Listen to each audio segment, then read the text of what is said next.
Welcome to another episode of Zantastic. This is the podcast where we talk about what makes you fantastic. I am Kathy Zant. I am your host here. Today we're going to be talking about public speaking. Now, you might be like most people, and the thought of standing on stage or in front of a camera petrifies you.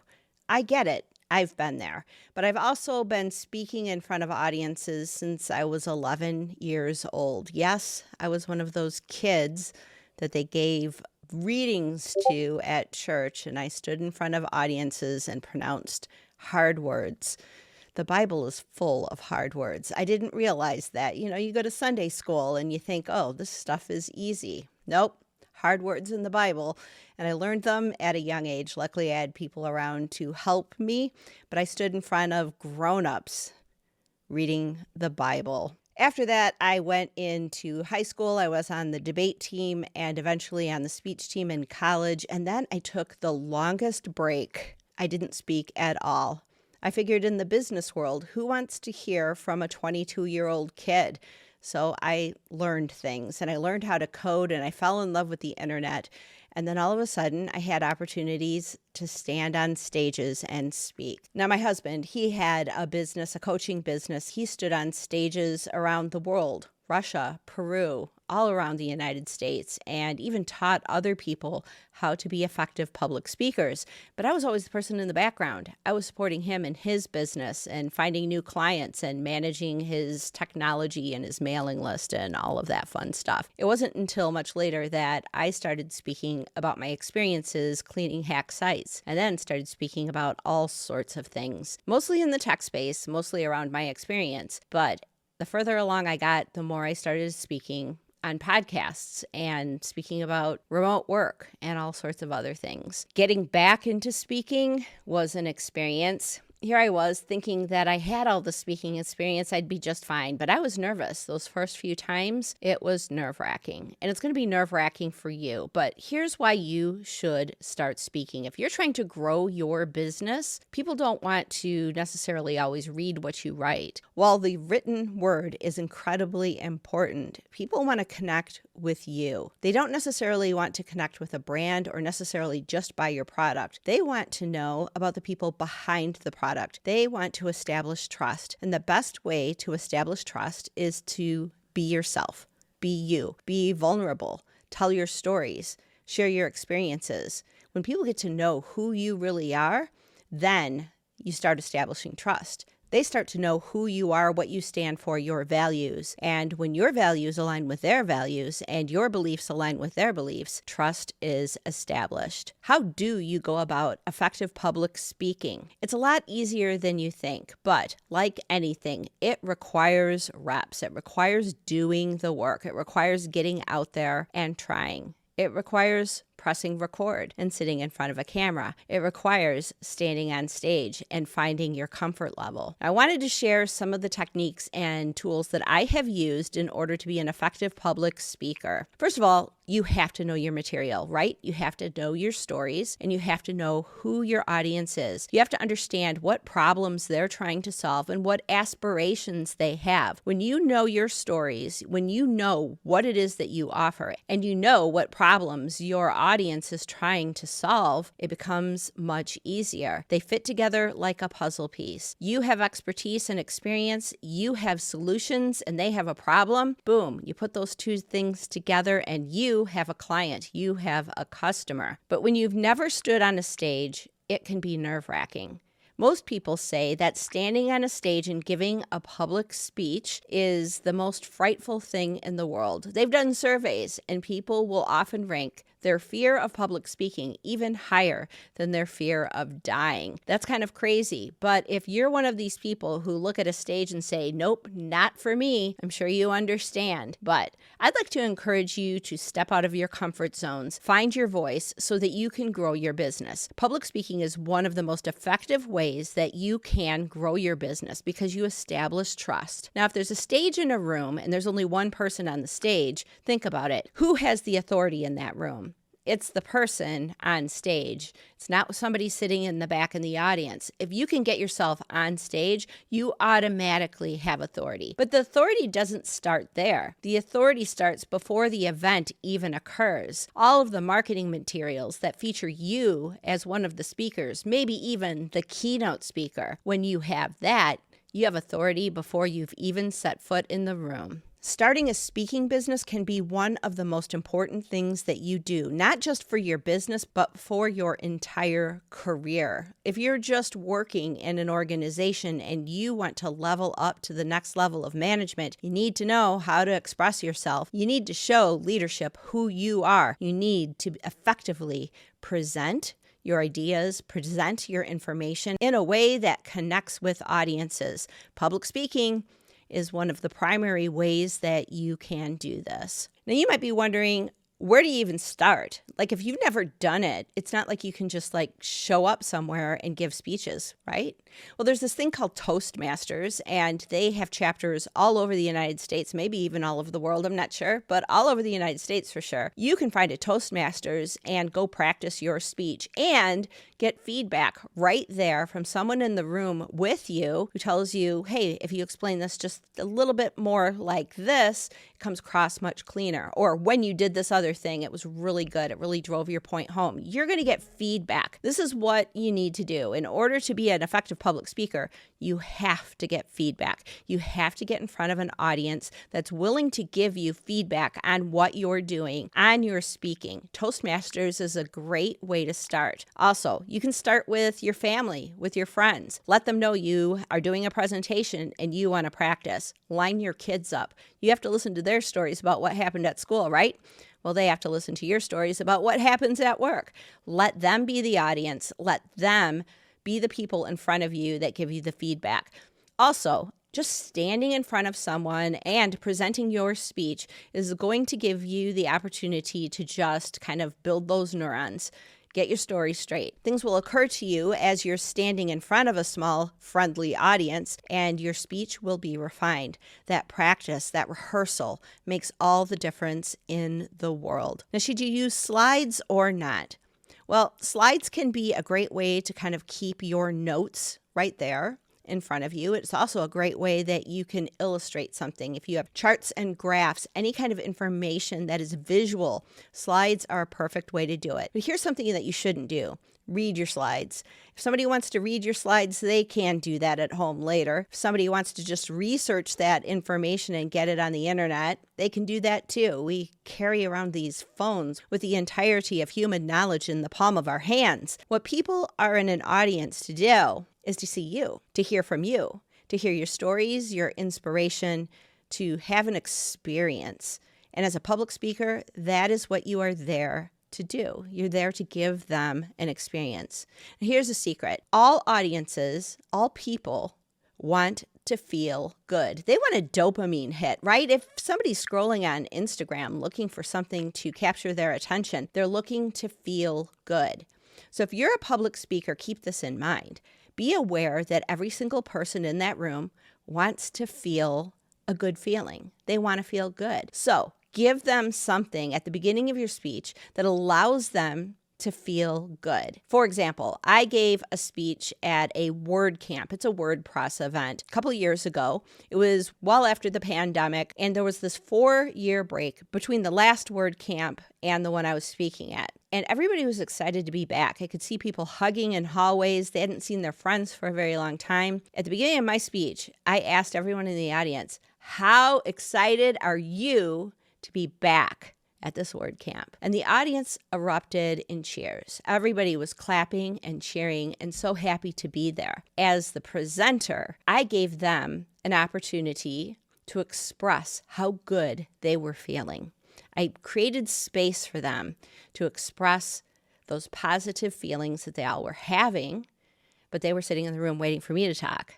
Give your audience, at the start of your talk, something to feel good about. If you look at entertainers, they do this all the time. Taylor Swift, in front of a stadium full of people, She gives them an opportunity to feel good because of her music, but also because of some of the things she says in between all of the songs, right? She thanks people for being there. She asks them how excited they are. She says thank you to them. She engages them, and she creates a space for people to feel good and excited about being at one of her concerts. As a speaker, sometimes silence is the best thing in the world. Give people space to feel good before you even start. What this does for you as a speaker is it gives you feedback immediately. Immediately, there's positive feedback, and you will feel that in every bone in your body. And it's going to empower you. It's going to make you feel better about being there. It's going to make you feel good about your content. And then you can just feed off of that energy. It jumpstarts you at the beginning of the talk, and it helps you to bypass those nerves. Now, as a speaker, I still have nerves. If I have a live stream, the 5 minutes right before a live stream are the worst. I'm all jittery and I start rambling on, and I'm nervous about the start. It happens every time. It's not happening the day before, but about 20 minutes before a live stream, I get nervous. 5 minutes right before a live stream, I can be a little bit of a mess. The thing is not to prevent it, just to know this is something that happens every single time. I'm going to be nervous. Your job isn't to make the nerves go away. Your job is to know that they're coming, expect them, and manage them. You manage your nerves by managing your physiology, by breathing. They say you can't change your mind by outthinking your mind, right? Your mind is the problem, the overthinking, the nerves, the, oh my gosh, is this going to go okay? Everything that your ego is doing in order to protect you from perceived danger is the enemy. And it's in your mind. Use your physiology in order to manage those nerves. You're never going to get rid of them altogether. They're always going to be there. But an effective speaker has strategies to use their physiology either through breathing or through how they're standing, how they're sitting, so that they can manage those nerves, so that the nerves can be there, but they are just an ancillary audience that is there to watch you speak as well. They're not in control. You are. Because deep within the core of who you are, you know how to do this. You can do this. You talk to your friends all the time. You talk to colleagues at work all the time. You can communicate. The only thing that gets in the way are your nerves and your mind. So use deep breathing. Use your stance, use some priming exercises, do some affirmations, stand in front of a mirror and tell yourself that this is going to go well. Rehearse so that you don't have any question whatsoever about your expertise in presenting the information. You know pretty much what you're going to say, and then get up there and say it. Now, structuring a speech is pretty easy. You're going to start an introduction, and you're going to tell them what you're going to tell them. The body of the speech is what you're telling them. And at the conclusion, you're going to tell them what you just told them and give them a call to action. It is actually pretty easy. One thing to watch out for is fire hose speaking. When you're first starting as a speaker, you have an idea of what kind of information you want to present, and you want to provide immense value to your audience. And if you're not feeling confident in yourself as a speaker, there's this temptation to want to pack your presentation full of valuable information. The problem is your audience can't really assimilate 40 points that illustrate what you're trying to say. They'll probably remember 2 or 3 main things. And they're going to remember your stories more than anything else. They're not going to remember the data. The data is just there to help them understand the stories, right? But they're going to remember those stories. So they're only going to remember 2 or 3 things. So pick 2 or 3 things that you're going to tell them and use your stories in order to underscore the main message, the main inspiration, the main learning of your speech. Realize that temptation to be a fire hose and to fill the room with information is there, but also realize that temptation is going to trip you up. You're going to get flustered trying to present too much information. You're going to get to the end time of your speech because speaking engagements usually have an allotted time, and you're going to want to cram all of that in there, and it's going to make speaking so much harder. Get to know your stories. Get your few data points. Don't read off your slides. Mention your slides. People are there to see you, not necessarily the information. So be present. Now, another thing that happens often is that people will rehearse a speech and they'll have everything down, and then they'll get into the room, and then all of a sudden the story changes a little bit, or something pops into their head and they say that instead of the story that they were going to tell, and something completely different than what they planned happens. This can fluster a lot of speakers because it's not going according to plan. Give yourself the grace to be present not only with yourself, but with the information that is showing up for you. If you're standing in front of an audience and you're giving a presentation and all of a sudden this idea comes to you of, I think I'm going to tell this story. It just fits, it just fits. It fits what the previous speaker said. It fits with something that they said in opening remarks. If that story fits and it comes to you and you can feel that story as being very relevant to that audience, go with that story. There are no mistakes in public speaking. Here's the thing. Nobody knows what you rehearsed. Nobody knows your story. Whatever happens in that room when you're standing on stage is exactly what needs to happen when you're standing on stage or when you're standing in front of a camera and recording like this. Whatever comes out gets captured. Whatever comes out is perfect for the moment. If you trust yourself and you have that confidence, then you know whatever shows up is going to be perfect. There are no mistakes. Even if all the tech goes completely haywire, make it a part of the presentation. Now, this is very hard to do when it's your first talk. When you first talk, all of these things happen, right? But the more practice you get, the more reps you have, the better you're going to be as a speaker. Here's the thing. Let's say your business is going really well. Maybe you're starting to get some attention on social media. Maybe your podcast is taking off. Whatever's happening for you that's positive, and all of a sudden this huge speaking engagement shows up on your doorstep. You never even thought that this group of people would ask you to speak, but it's there. What are you going to do? Are you going to say no?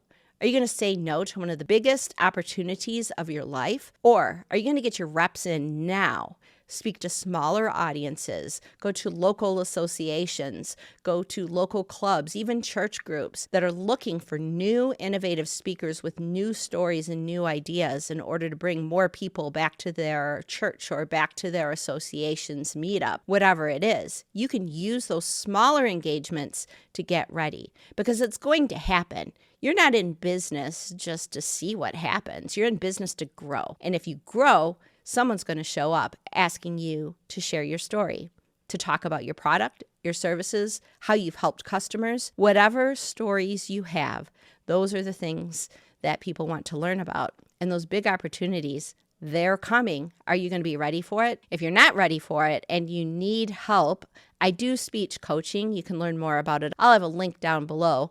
I've coached high school speech, high school debate. I've coached people in the WordPress space. I've done a lot of professional speaking over the last 10 years, and I've got a lot of experience that I can use in order to help you get ready for a big speaking engagement. Now, if you're just getting started and you're not even sure if your speech is going to get selected, maybe you're doing call for speakers. How do you know if a presentation pitch is going to get selected? Well, you're not going to know, but there are some things you can do in order to assure it. First of all, your title has to be intriguing and it has to fit the target audience. The people who are going to be showing up to that event have problems and aspirations. There might be something going on in your industry and you might have some experience associated with it. Maybe it is tax law and all of the tax laws possibly could be changing. And people are worried about it. What am I going to do? How am I going to protect my business? How am I going to make sure that most of my money stays in my pocket and not go off to the government? If you have that kind of experience, there's going to be people out there wanting your experience and your expertise.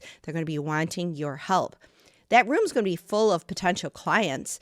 Why not go find someone who has an association of small businesses and talk to them about how the tax code could possibly change? And of course, your biography is incredibly important. They want to know that you have the expertise in order to present the information at hand. Make sure your title of your talk is intriguing. Challenge an assumption, or tell them how you're going to help them solve a problem. Help them aspire to something greater. Everyone wants to hear about landing more clients, landing more business. If you have sales and marketing experience, public speaking is amazing. Now, here's the thing. You start speaking at smaller associations and smaller organizations, and I'll tell you what, All of these event organizers, they talk to each other and they share information. They share recommendations. We had this great speaker come in. Oh my gosh, they knew everything about it and they helped us so much understand the problems that our organization is going to face or that our institution is facing, that our association and our community is facing. They were amazing.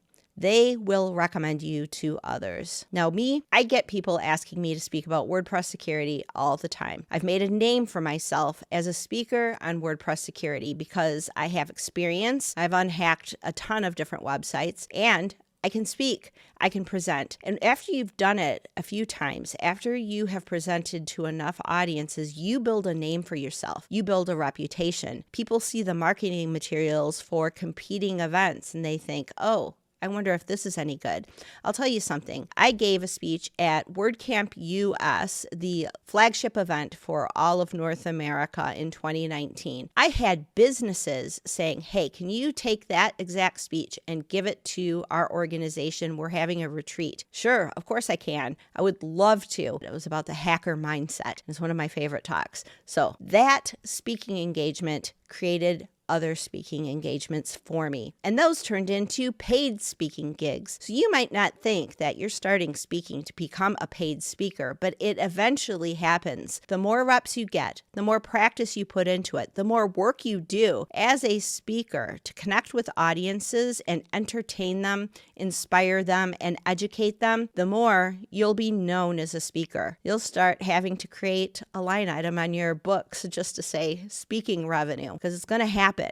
The more you do it, the more you build that reputation and the more fantastic you'll be. Now, like I said, I do speech coaching. I've done it for quite a few years. I have opened it up so that others can take advantage of it. If you have a presentation coming up and you want some tips in order to make that presentation go as well as possible, I would love to work with you on that specific presentation. If you're just looking to up-level your speaking skills, we can do that too. I will customize a plan specific to whatever needs that you have. But I hope this podcast episode helped you think about how you speak, the audiences that you are in front of, how your job is not necessarily to inform, but to entertain and inspire as well. Thanks so much for listening or for watching. I would love a thumbs up, a subscribe if this information was helpful to you. You can get on my mailing list as well. And if you would like a free checklist of everything that you should consider if you have a speech coming up or if you're pitching a talk, I have a link down below where you can get that as well. Thanks for watching Zantastic. We'll see you next time.